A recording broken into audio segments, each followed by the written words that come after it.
when you haven't developed your green thumb, it is really hard to understand how to do everything.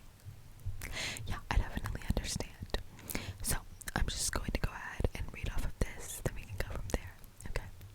Okay. So, the first example is from seeds. From seeds. So, the tools / materials you'll need is a 4-inch pots and soil and waterproof heating pad, which is optional. It can really help the growth though. So you just need a pot like that filled with soil.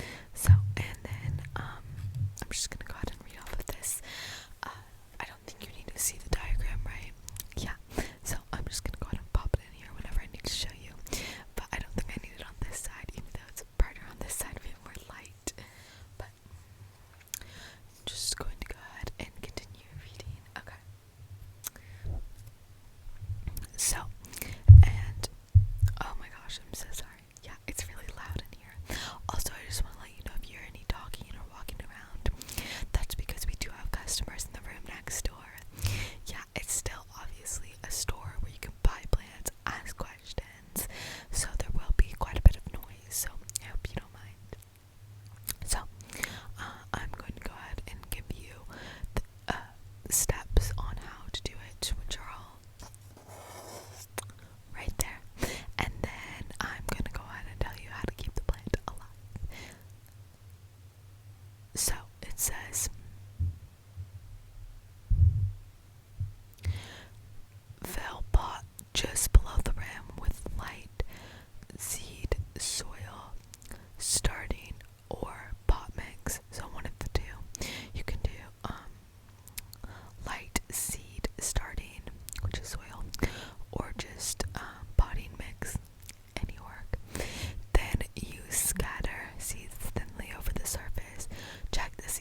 So obviously you can just